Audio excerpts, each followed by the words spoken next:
Hey.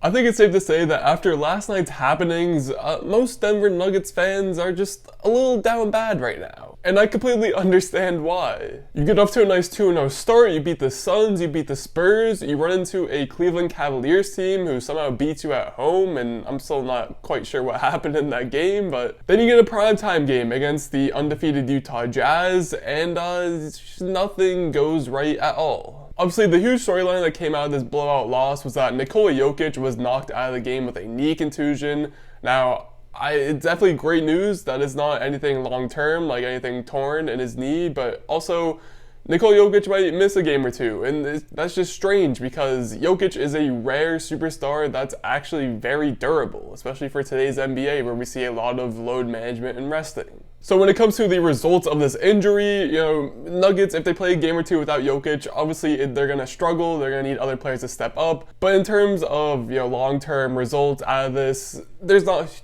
a whole lot to be concerned about. And I also say that because Nikola Jokic is picking up right where he left off after winning the MVP award last season. So far through the first 4 games, he's averaging a little under 27 points, he's got 13.5 rebounds, 4.5 assists per game, and he's even averaging 2 steals per game, which is tremendous for someone who's been labeled as a negative defender for most of his career. But this will also make me reiterate a point that I made in a previous Nuggets video just a couple of weeks ago, where I actually mentioned how I was concerned that there was no real backup center on this roster in the case that Nikola Jokic did get hurt, because now we're seeing this idea come to fruition a little bit. Because literally, the only other listed center on the NBA site for the Denver Nuggets is Bol Bol off the bench, and we all know how Michael Malone loves to treat Bol Bol.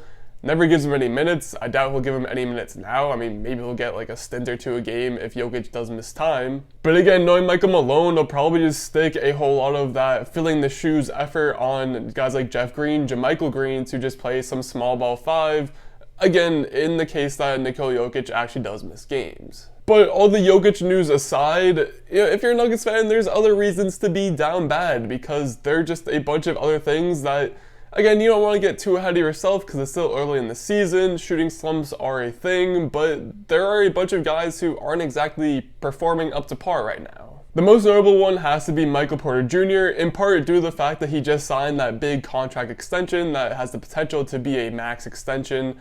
And so far he just hasn't been too great at all. MPJ is taking a huge step back from last season. So far, he's only averaging around 12 points a game on 44% true shooting, which is by far a career low for him so far. And ultimately, it's just been really weird seeing someone who has shown himself and already proven himself to be one of the higher efficiency shooters in the league, even on a high volume. It's just, again, weird to see him struggle so much to start the season. And while I don't want to make any excuses for him, I do think that part of the reason this might be happening is because he is making an effort to do better in other areas of the game, which ultimately might just be impacting his offensive flow. Who knows? Because although he is shooting the ball pretty horribly so far, he is averaging a career high in assists per game, and plus he's over a steal per game for the first time in his career, so maybe these numbers don't hold up for the entire season, but these are both really positive signs for someone like MPJ, who came into the league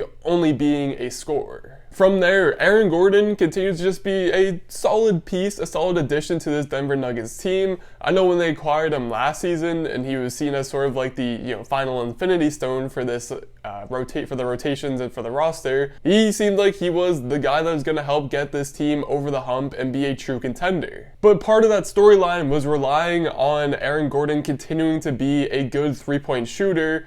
Especially when he played his last 25 games in Orlando before being traded to Denver. He was around 38% from 3, which is very good for him especially. But since being traded to Denver, his 3-point shooting has plummeted all the way to 26%, and that is just something that cannot hold true, again, if the Nuggets want to be a true contending team once everyone is healthy and rotations are back to normal and all that good stuff. I personally find it a little strange that there's been such a drastic drop-off in his shooting, especially when you consider the fact that playing in Denver, he has just more weapons around him, which should lead to more open shots, or at least better shots.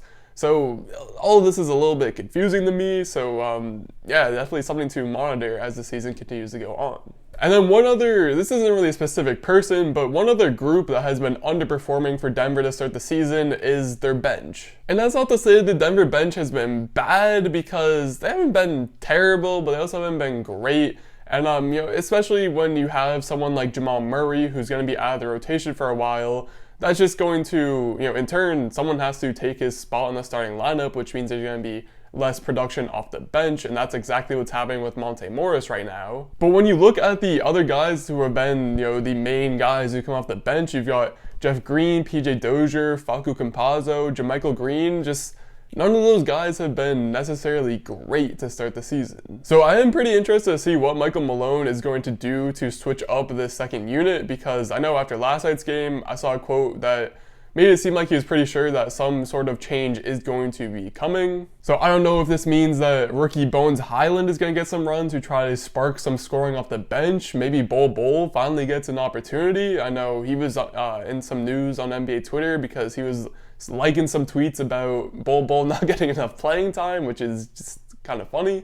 But yeah, I think the Denver bench in general is just another thing that fans should keep tabs on, but it's still kind of too early to really be worried about it. It's definitely not a good thing, but it's also something that you definitely don't want to continue to see happen. Now, to wrap up this video, it's been a whole lot of negative things for this Denver team, and they're really not even in that bad of a spot, especially if this Jokic injury is only going to be a game or two long that he misses. So let's finish on something positive. Let's get some good vibes up in here to end this video. And I think the perfect Denver Nugget to bring up in order to do that is Will Barton. And I say that because Will Barton has been around the Denver franchise for quite some time now. He's one of the more, lengthy tenured players on this roster currently. And he's been one of the few players that has done an excellent job of stepping up and helping fill Jamal Murray's scoring shoes while, he's out with injury rehab. Obviously last season, especially in last season's playoffs, Barton was dealing with some injuries that were lingering and didn't exactly have him playing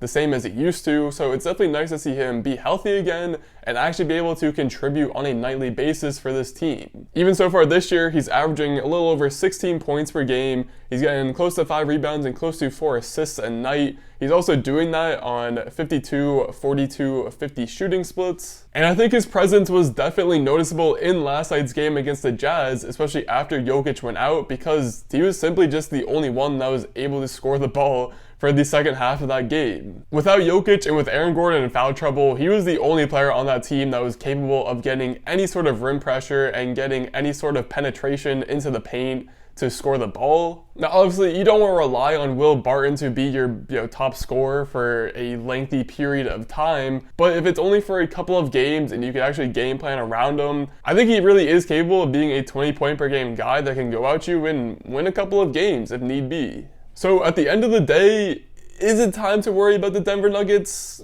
No, not yet. Not by any means, really. Have they had a lot of unfortunate events stack up on top of each other already to start the season? Yes, and you obviously don't want to see any of these things. You don't want to see Jokic get hurt. You don't want to see Michael Porter Jr. struggle after signing a big contract. You don't want to see Aaron Gordon continue to have his same, demons from last season. But this Denver Nugget team is talented. They still have Nikola Jokic, who, assuming this is just a freak accident, is still one of the more durable stars in the league. You're going to have Jamal Murray coming back at a certain point.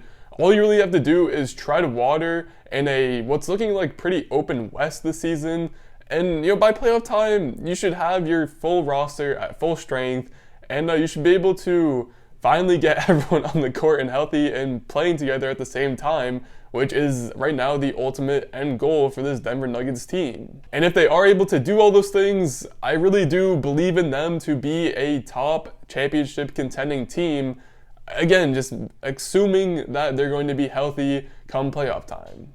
And if you've made it to this point in the video, then congratulations, you're a real one. Now, if you enjoyed this video, maybe think about hitting the subscribe button. It should be somewhere in this general direction. Or if you're not sure yet, maybe check out another video which should be in this general direction. Either way, thank you for watching.